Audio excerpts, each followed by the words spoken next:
Salut! Ces dernières années, j'ai pu entendre un nombre croissant de personnes dire que les rythmes scolaires ne convenaient pas à tous les enfants, qu'ils ne répondaient pas nécessairement à tous leurs besoins et qu'il faudrait des alternatives plus adaptées que ce que propose l'école traditionnelle. Toujours est-il qu'il est convenu que la plupart des enfants se plaisent à l'école et qu'ils l'aiment telle qu'elle est. Alors pour continuer à traiter de cette question de la volonté des enfants à se rendre à l'école, prenons un temps ici pour considérer justement cet amour de l'école. Alors je reviens sur la question sociale. Rappelons-nous que c'est quasi exclusivement au sein des établissements scolaires que les enfants auront l'opportunité de faire des rencontres et d'étendre leur réseau social. Mais s'il a été attribué cette fonction socialisatrice à l'école, il ne s'agit pas moins d'une contingence, puisque parmi les multiples rôles qu'elle s'est donnés lors de sa popularisation au cours du 19e siècle, il n'a jamais été question de permettre aux jeunes gens de se retrouver entre eux. Mais c'est-à-dire aussi que, de manière plus générale, n'importe quelle autorité qui va regrouper une partie de la population dans un même lieu pourra toujours se vanter d'être auteur de sa socialisation, puisque l'action du regroupement entraînera systématiquement des contacts sociaux entre les personnes rassemblées. Donc si si la socialisation est un bénéfice de l'école, et alors c'est un bénéfice inattendu puisqu'il ne dépend aucunement d'elle. Tout ça pour dire que, et là ça fera plus appel à l'expérience de chacun plutôt qu'à des chiffres, lorsqu'un enfant nous dit aimer l'école ou l'aimer en partie, comme on a pu le voir avec les études menées sur la question, qu'est-ce qu'il aime exactement? Est-ce qu'il aime les cours, mathématiques, français, histoire géo, etc. Ou est-ce qu'il aime plutôt la cour de récréation dans laquelle il retrouve ses copains, ses copines?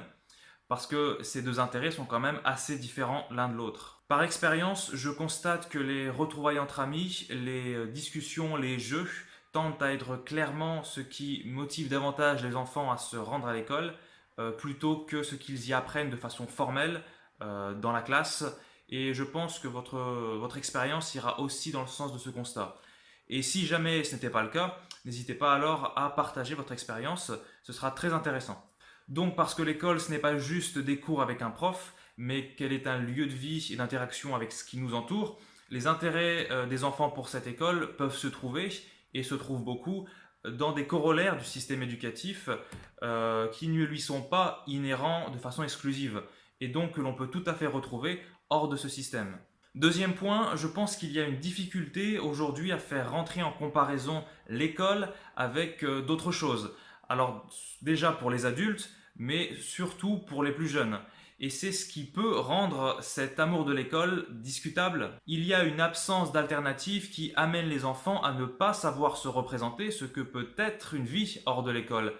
Il n'existe chez presque tous les enfants aucun point de comparaison sur lequel ils peuvent s'appuyer pour juger de façon critique la vie scolaire. En général, l'enfant sait bien que l'adulte lambda attend de lui qu'il aime l'école, parce que ce que l'enfant connaît, surtout l'image dont on essaie de l'imprégner, c'est celle du bon élève studieux qui s'accomplit dans les salles de classe. Donc si cet élève annonce ne pas aimer l'école, alors l'adulte pourra lui demander mais qu'est-ce que tu vas faire de ta vie si tu ne vas pas à l'école? Et là, l'enfant risque d'être bien embarrassé parce qu'il n'arrivera que difficilement à expliquer comment il voudrait vivre. Parenthèse aussi pour dire que le travail scolaire étant largement valorisé, il y aurait un sentiment de honte chez beaucoup d'enfants à affirmer vouloir s'en passer, parce que c'est une idée qui est déjà liée à une forme de paresse. Et leurs occupations, les occupations auxquelles ces enfants aspireraient, sont toujours moins valorisées, qu'elles soient même artistiques, manuelles, sportives ou intellectuelles. Et donc, on peut affirmer aimer l'école, mais est-ce pour autant qu'elle est ce qu'il y a de mieux pour nous dans la mesure où on n'a jamais pu faire le choix par nous-mêmes et où la décision d'être scolarisé n'est que rarement le résultat d'une conviction personnelle? Ces enfants qui peuvent se dire passionnés par l'école, peut-être, et je dis peut-être, se découvriraient-ils des intérêts plus grands encore qu'ils n'ont aujourd'hui s'ils avaient la possibilité de commencer à vivre différemment. Ensuite, l'état d'un enfant ou d'un adolescent transparaît bien plus facilement que celui d'un adulte. J'avais parlé à un moment de chiffres, mais je pense qu'il est tout aussi instructif de prêter attention aux attitudes des personnes scolarisées. La tenue, la posture, les expressions du visage, le sourire, etc. La vivacité, en fait tout ce qui habituellement caractérise la joie et l'enthousiasme d'une personne. choses qui sont très perceptibles chez les plus jeunes. Alors ça peut se présenter de manière très différente. Il peut y avoir d'un côté l'enfant silencieux, morose, qui traîne les pieds pour aller à l'école, d'un autre le récalcitrant, celui qui va jusqu'à se débattre pour ne pas y aller, et dont le parent n'aura d'autre choix que de le prendre par la main pour l'emmener jusqu'à la classe. Et puis il y a les adolescents qui peuvent sécher les cours, ou simplement avoir de mauvais résultats.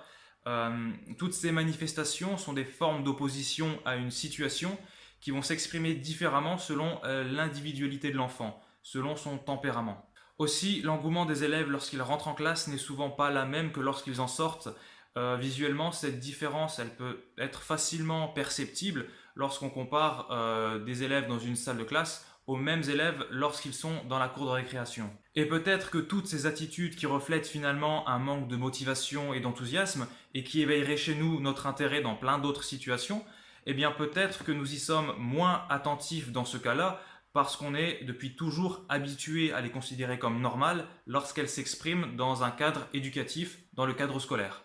Je terminerai en évoquant un phénomène qui a été croissant ces dernières années, c'est celui de la tendance à réaliser des diagnostics psychiatriques sur de nombreux enfants qui présentent des difficultés dans leurs apprentissages scolaires. Le problème pour moi étant que si nous considérons ces difficultés comme relevant du domaine médical, parce que la psychiatrie se revendique de la médecine, alors la cause initiale de ces difficultés est bien souvent réduite à la personnalité de l'élève, élève qui devient alors patient.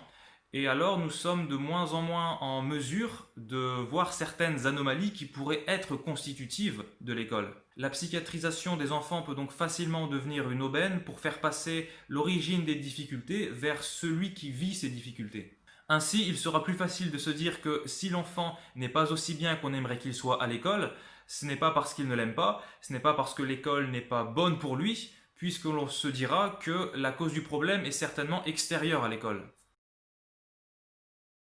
Maintenant, je ne dis pas que tous les enfants qui affirment aimer l'école ou l'aimer en partie n'aimeraient d'aucune façon les cours qu'on leur dispense, mais qu'il existe dans notre jugement des biais qui me semblent tendre bien plus vers une surévaluation de l'amour que les enfants portent à l'école, et que ça tend aussi, chez nous les adultes, et de manière assez insidieuse, vers une forme de dénégation. J'ai un jour dans mon travail rencontré une fille qui devait avoir 8 ans et qui me disait adorer l'école. On était en train de manger et elle a commencé d'elle-même à me réciter ses leçons. Elle me parlait du système solaire et tout ça.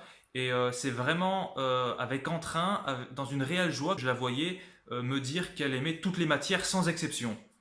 La récréation, elle aimait bien, mais elle me disait préférer les heures de cours. Pour moi, il est plus que probable que cette fille était très heureuse à l'école et qu'à partir de là, on ne devrait jamais lui enlever ce qui lui permet de l'être. Parce que j'ai toujours parlé de possibilité, de choix, de laisser le choix. Et des enfants comme cette fille-là, avec un tel enthousiasme pour l'école, même si ce n'est pas ce qu'il y a de plus courant, et les chiffres le montrent, eh bien ça existe, en particulier chez les jeunes enfants. J'espère que cette double vidéo a pu vous donner quelques informations et matière à réfléchir sur le sujet.